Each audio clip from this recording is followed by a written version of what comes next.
You're invited to a concert, your favorite artist, amazing seats.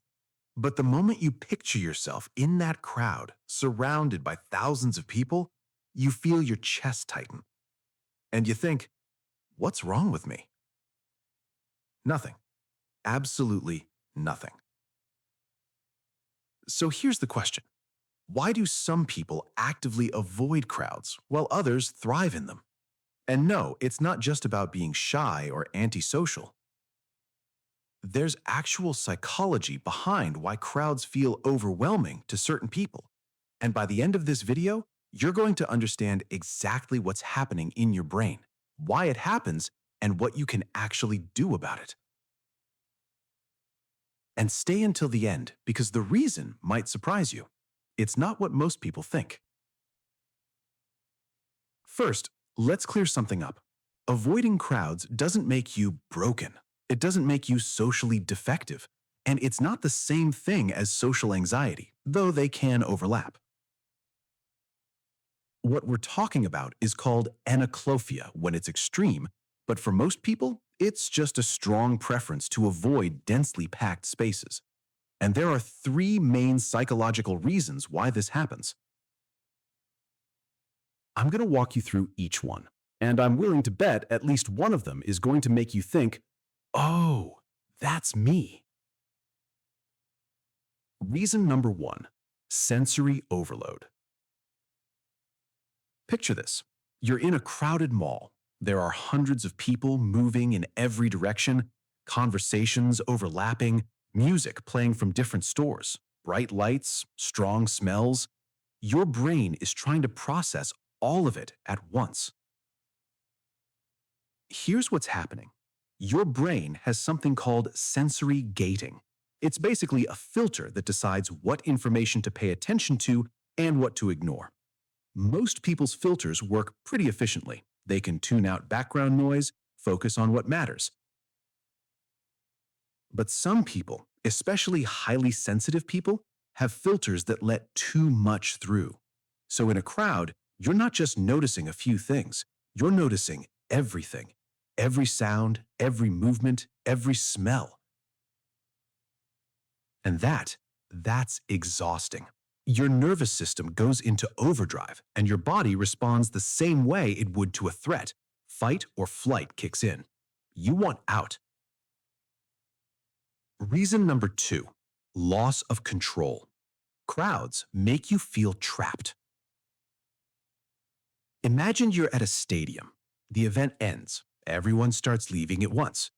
You're packed in tight. You can't move faster than the crowd. You can't leave when you want to. You're stuck.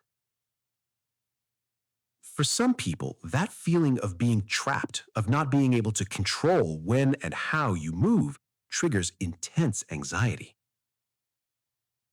This often ties back to something deeper. Maybe you've experienced a traumatic event in a crowded space. Maybe you have a strong need for autonomy and personal space. Or maybe, like a lot of people, you just feel safer when you have an exit. Psychologists call this perceived lack of control, and it's one of the most common reasons people avoid crowds. It's not about the people themselves. It's about feeling like you've lost your agency.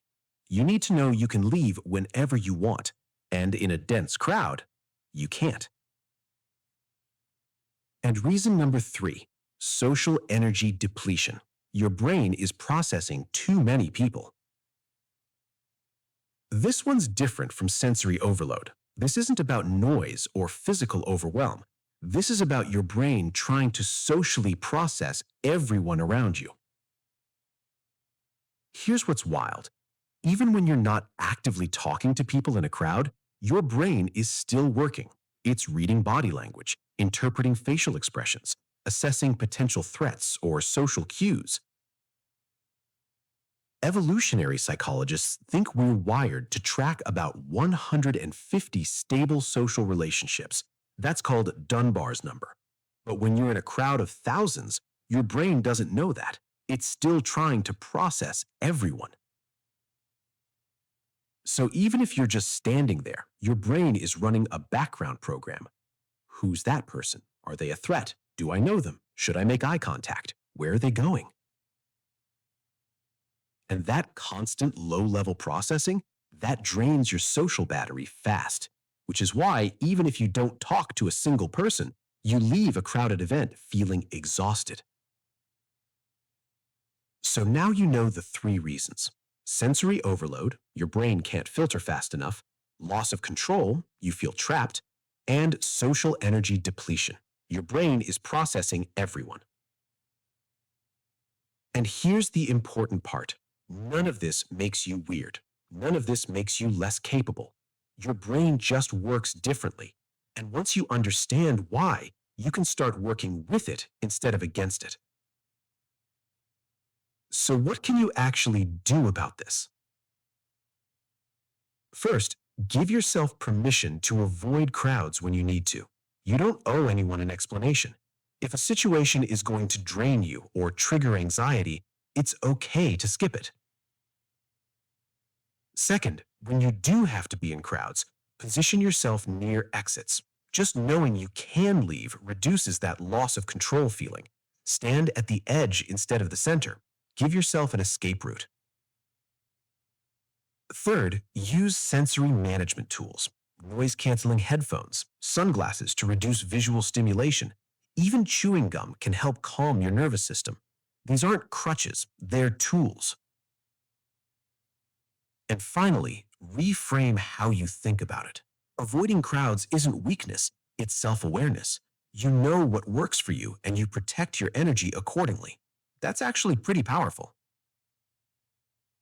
Look, the world isn't built for people who need space and quiet, but that doesn't mean there's something wrong with you. Your brain processes the world differently. You notice more, you feel more, and sometimes that means you need to step back from the noise. If this video helped you understand yourself a little bit better, hit that subscribe button. I make content about psychology, mental health, and understanding why we are the way we are. Take care of yourself. And remember, you're not broken. You're just wired differently.